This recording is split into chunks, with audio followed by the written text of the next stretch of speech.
Sir అంత సాంబార్ అంతా వండిన తర్వాత ఆఖరిలో ఆ 2 కరివేపాకు మనం అన్నాక ఆయన రియలైజ్ అయిన మాట అది. ఇంకోటినండి సార్, ఇంకొకటి మా అత్తగారు వల్ల 2 కూతుళ్ళు ఉంటారు, మా భార్య వాళ్ళ చెల్లెళ్ళు 2. అది కూడా కుటుంబ పెద్దగా వాళ్ళ అన్నదమ్ములు కూడా వాళ్ళని కేర్ చేసేవాళ్ళు కాదు. నేను నిలబడి నేను మొత్తం 2 పెళ్లిళ్ళు నేను ఒక్క మాట సార్, మీరు కుటుంబం కోసం ఈ రేంజ్ లో పనిచేశారు, కానీ కుటుంబం పరువు ఆ రేంజ్ లో అక్కడ ఉంచకుండా పాతాళానికి తొక్కేశారు. ఈ 2 టాలీ అవ్వవు. మీరు డబ్బు పెట్టి గౌరవం పెట్టి ఇన్ని చేసినా కూడా మా మామయ్య మస్తు బతిలాడేప్పుడు బతిమాలితే మళ్ళీ పరువు వస్తుందా అండి? ఆవిడ కాళ్ళు చేయకముందు మీరు ఒక్క మాట అన్నారు అండి, ఇందాక, ఒక తప్పు మాట చేయకముందు అన్నారు. మధు గారు ఒక్క నిమిషం మీరు పెద్దవారు, మీరు ప్రాక్టీస్. ఒక్క మాట నేను చెప్తున్నా, కాళ్ళు పట్టుకోవటం అన్నారు. ఎన్నిసార్లు కాళ్ళు పట్టుకుని ఉంటారు మీ భార్య కాళ్ళు? ఈ రోజు కాళ్ళు పట్టుకుంటే పోయిన పరువు వద్దా? కాళ్ళు పట్టుకుంటే పోయిన పరువు వస్తుందా? ఆవిడ రోడ్డు మీద తిరిగేటప్పుడు మీరు అక్రమ సంబంధం పెట్టుకుని వేరే ఇంట్లో పడుకున్నప్పుడు, ఆవిడ రోడ్డు మీద తిరిగినప్పుడు పరానా ఆవిడ భర్తే కదా, ఏమో నీ భర్తేనా ఆ ఇంట్లో కూడా కనిపించాడు అన్నప్పుడు ఆ పరువు పోయినప్పుడు ఆ పరువుని మీరు తీసుకురాగలరా? నేను ₹1,00,00,000 ఇస్తాను, తీసుకురండి ఆ పరువు. 100 సార్లు కాలమే పడండి, మీ ఆవిడ క్షమిస్తుందేమో. ఎవరు మాట్లాడతారండి? ఒక మనిషి అనేటటువంటి ఒక వ్యక్తిత్వం ఉంటుంది, ఒక అహం ఉంటుంది. అది కాలిపోయింది, సర్వనాశనం అయింది ఆ రోజే. ఈరోజు ఇక్కడ మాట్లాడటానికి ఏం మాటలుంటాయి?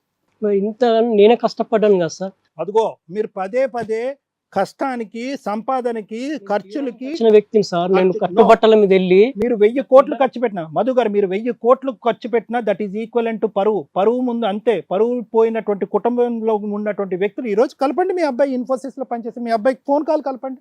ఏమండి మా నాన్నగారు పరువు పోగొట్టారు గురుగారు, మీరు అక్కడ కూర్చుని మాట్లాడుతున్నారు, పరువు తీసుకురమ్మనండి, మా నాన్నని ఇంట్లోకి రప్పిస్తాం, పోయిన పరువు తీసుకురమ్మనండి.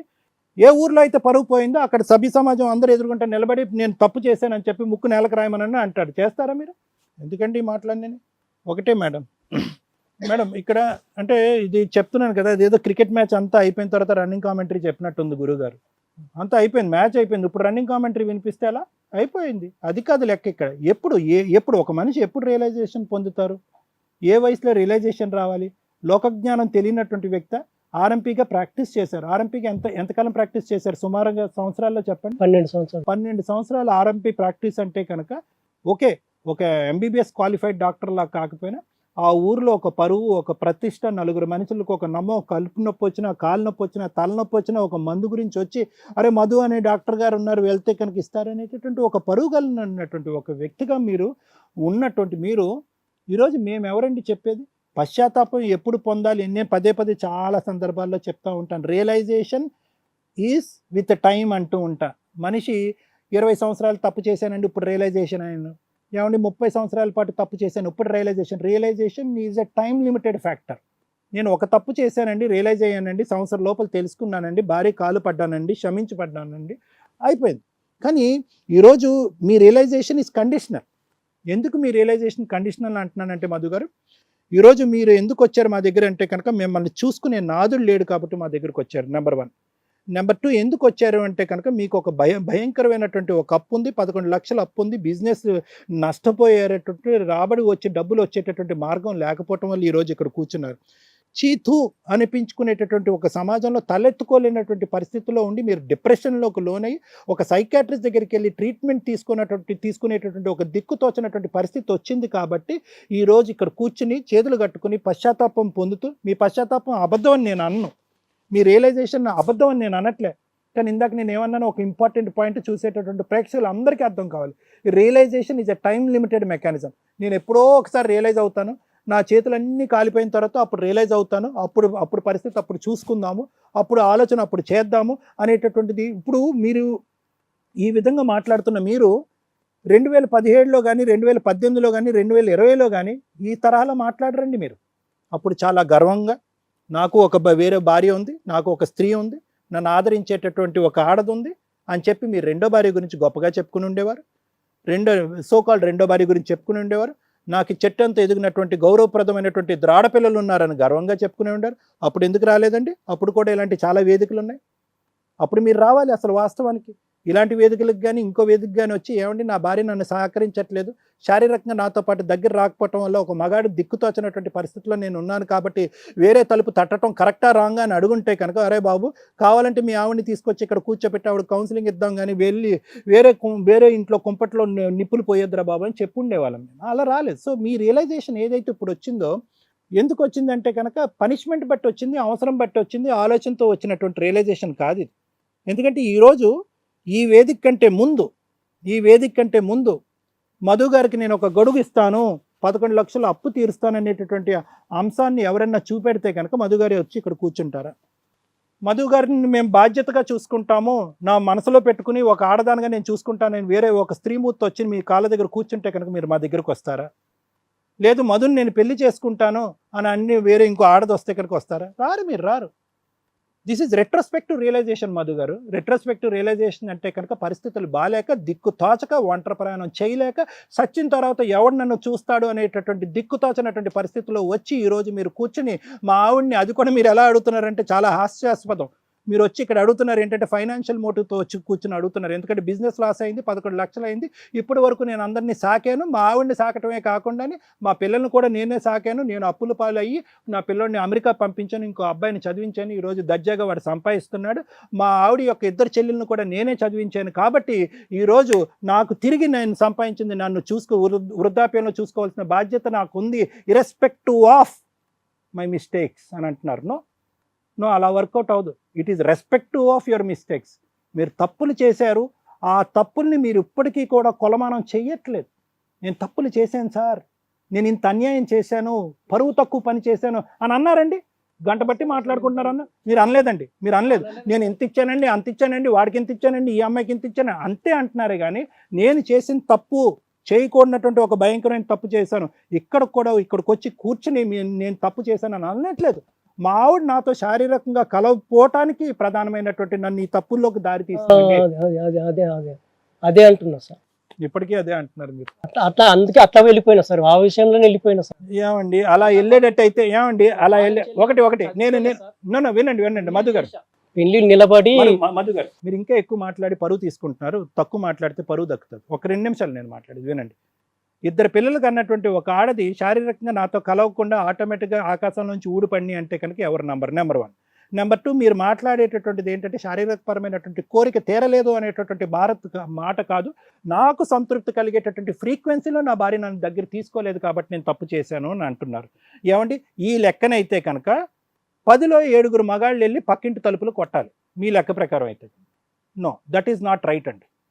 ఆ ఒక్క కండిషన్ మీద ఈరోజు ఇక్కడ కూర్చుని ఈ పొగ రావటానికి అగ్గి రాసింది మా భార్య అని ఇప్పటికైనా ఆ మాట మాట్లాడకండి. ఆ మాట మాట్లాడుతూ ఈ వేదికని మీ ఆవిడకి ఫోన్ చేసి, ఏమమ్మా ఎప్పుడమ్మా మీ ఆయన్ని ఎప్పుడు తీసుకెళ్తావు, ఏమయ్యా నీ కొడుకుగా నీకు బాధ్యత లేదా, మీ తండ్రిని ఇంత బాగా కాపాడుకున్నాడు, మీ తండ్రిని నువ్వు తీసుకెళ్ళి ఆఖరి రోజుల్లో మీ తండ్రిని చూసుకోవనేటటువంటి మాట మేము అడగగలమండి? ఒకవైపు వేలెత్తి వాళ్ళ వైపే చూపెడుతున్నారు. నువ్వు ఇలా చేసావు, అలా అన్యాయం చేసావు, 16 నెలలు బట్టి నువ్వు మాట్లాడలేదు, నువ్వు శారీరకంగా నా దగ్గర రాలేదని అంటూనే ఇంకో పక్క నుంచి మీరు కోరుకుంటున్నారు. ఫస్ట్ మీరు చేసినటువంటి తప్పుల్ని మీరు అంగీకరించండి. మీరు భగవంతుడి సాక్షిగా నేను ఈ తప్పుని చేశాను, నేను నిజంగా కాలు పట్టుకోవటం కాదు, వాళ్ళని నిందించకుండా వాళ్ళ వైపు వేలెత్తి చూపెట్టకుండా సిన్సియర్గా మనస్ఫూర్తిగా మీరు పశ్చాత్తాపం పొందితే కనుక ఈరోజే మీరు వాళ్ళ ఇంటికెళ్ళి తలుపు తట్టచ్చు. మీరు తప్పులు చేశారు, మీ వల్లే నేను తప్పులు చేశానని చెప్తూ నన్ను కాపాడుకోండి అంటే ఎవరు కాపాడరు మధు గారు, ఎవ్వరూ కాపాడరు, ఏ వేదిక కాపాడరు. ఒకటే గుర్తుపెట్టుకోండి, ఇది కాకపోతే ఇంకో 10 కౌన్సిలింగ్ సెషన్లన్నా నేను తీసుకుంటాను. ఒకటే, మీరు చేసినటువంటి సహాయ సహకారాలకి, మీరు అందించినటువంటి చేయికి, తండ్రిగా మీరు తీసుకున్నటువంటి బాధ్యతకి, మీరు చేసినటువంటి తప్పులకి, దానికి దీనికి ముడిపెట్టద్దు. అది వేరే లెక్క, ఇది వేరే లెక్క. ఇవి మీకు చేశాను కాబట్టి నా తప్పులు నన్ను క్షమించేసి ఈరోజు నన్ను ఆశీర్వదించండి, మళ్ళీ నన్ను ఇంట్లోకి తీసుకురండి అంటే కనుక పరువు కలిగినటువంటి వాడు, మెడకాయ మీద తలకాయ ఉన్నవాడు ఎవడు కూడా ఇవి క్షమించరండి. చాలా కష్టమైనటువంటి ఆశ, మీరు కోరిక, మీరు చాలా లేటుగా రియలైజ్ అయ్యారు, చాలా లేటుగా కనువిప్పు వచ్చింది మీకు. మా పుట్టింటికి మీ ఆవిడ రాను అని అంటే కనుక ఖచ్చితంగా ఒక ఆడది ఆ మాట అంది అంటే కనుక ఖచ్చితంగా దాని వెనకాతల ఒక బలమైనటువంటి కారణం ఉంది. ఒక భర్తగా మీరు అర్థం చేసుకుని ఉంటే కనుక ఈరోజు మీకు గౌరవంగా ఉండేది, మీ స్థానం ఆ ఇంట్లో గౌరవంగా ఉండేది, మీతో శారీరకంగా కలిసి ఉండేటటువంటిది. మీరు ఇలా తప్పు చేసేదానికి అవకాశం ఉండదు. కానీ ఏంటంటే మీకు తెలుసు, ఒక పక్క నుంచి మీ ఇంట్లో మొదట ఖండించింది ఎవరు, మీ అమ్మగారి యొక్క పరిస్థితిని ఖండించింది ఎవరు? తల్లి అంటే గౌరవం అండి, తల్లి అంటే గౌరవం అండి అంటే తల్లి అంటే గౌరవమే. కానీ తల్లి చేసినటువంటి పని మీకు కరెక్ట్గా అనిపించకపోవటం వల్ల తల్లి ఇంటికి వెళ్ళటం ఇష్టం లేక 16-17 సంవత్సరాలకి మీరు ఇంట్లోంచి బయటకు వచ్చారు. అలాంటిది ఒక బయట నుంచి వచ్చినటువంటి ఒక ఆడపిల్ల, కోడలుగా వచ్చినటువంటి ఆడపిల్ల ఒక పరాయి మగాడిని మామయ్య అని పిలిచేటటువంటి పరిస్థితి ఎందుకు యాక్సెప్ట్ చేస్తుందండి? అలాంటి ఆడపిల్లని మీరు పదే వస్తావా సస్తావా అనేటప్పటికి ఆ అమ్మాయి ఏం చేసిందంటే మీతో గొడవపడి మీతో డిస్కనెక్ట్ అయిపోయింది శారీరకంగా. ఆ వంకను తీసుకుని మీరు పక్కింటికి వెళ్ళిపోయారు. ఎలా సమర్థించుకుంటాం ఈ వ్యవహారాలన్నీ? సో సారీ, నేను చెప్పేది ఒకటే మధు గారు, ఇక్కడ మీరు కోరుకునేటటువంటిది మనిషి కోరుకోవచ్చు. మీ పరిస్థితిని చూస్తే నాకే మనసు పిండేస్తున్నట్టు అవుతుంది, చాలా బాధగా ఉంది. ఎవరున్నారు మీకు వెనకట్లు? ఎవరున్నారు? కష్టం ఒకటే మిగిలింది, సుఖం లేదు, సంతోషం లేదు, ఒక ఒక ఒక అనుభవం లేదు, ఒక అనుభూతి లేదు, ఒక ఆనందం లేదు, ఏమీ లేదు మీకు.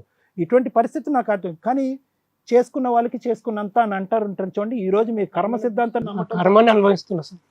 కర్మ సిద్ధాంతం నమ్మటం తప్ప మనకి ఇంకోటి లేదు. ఒకటే ఆశ ఏంటంటే కనుక చదువుకున్నటువంటి ఆ అబ్బాయి ఏమైనా రియలైజ్ అవుతాడేమో. మీ అబ్బాయి పేరు నాకు తెలియదు, కానీ మనం ఒకసారి ఆ అబ్బాయితో 2023లో కూడా మే ఫస్ట్ వీక్ లో చనిపోదామని డిసైడ్ అయినా మేడం. వాస్తవంగా నాకు ఇది అంటే ఈమెను పంపించేసి సెడి చేసేసి అంటే కలవడం వేస్ట్, ఫ్యామిలీకి ఏ ముఖం పెట్టుకుని పోవాలా మేడం? మధు గారు మీరు మీరు ఒక నిమిషం వినండి. మీరు చచ్చిపోవాల్సినటువంటి అవసరం లేదు. చచ్చిపోవాల్సినటువంటి బ్యాచ్ చాలా మంది ఉన్నారు. అంటే నా మనస్తాపం, ఎందుకంటే నేను చేసిన తప్పులకు ఫస్ట్ క్యూలో ఆవిడ ఉండాలి, మీరు కాదు మాట్లాడేది. సరే, అవన్నీ ఈ రోజు సమస్యకి పరిష్కారం కాదు. ఏదన్నా ఇక్కడ ఏదన్నా చెదిరిపోయి అసలు నా భార్యకి ఎట్లా ముఖం చూపియాలా? మొన్న కూడా సార్ రేషన్ బియ్యం తీసుకుంటే మా భార్య ఎక్కడ తీసుకుంటుంది అడ్రస్ తీసుకుని పోయా. శ్రీలింగం పెళ్లి దగ్గర ఒక రేషన్ షాప్ దగ్గర కనపడ్డది. డైరెక్ట్ పోయా, 9 గంటలకు అక్కడ ఉండి చూసి మాట్లాడదామా, నాదే తప్పు ఎక్కువ కనపడుతుంది, మాట్లాడితే ఎట్లా రియాక్ట్ అవుతుందో తెలియదు అని భయపడి నేను వెనక పక్కకు తప్పుకున్నాను. నాగార్జున పబ్లిక్ స్కూల్ పక్కకు పోయి వెళ్ళిపోయినాయి. ఇక ఆమె నన్ను చూసేసి దవ వెళ్ళిపోయింది ఇంటికి.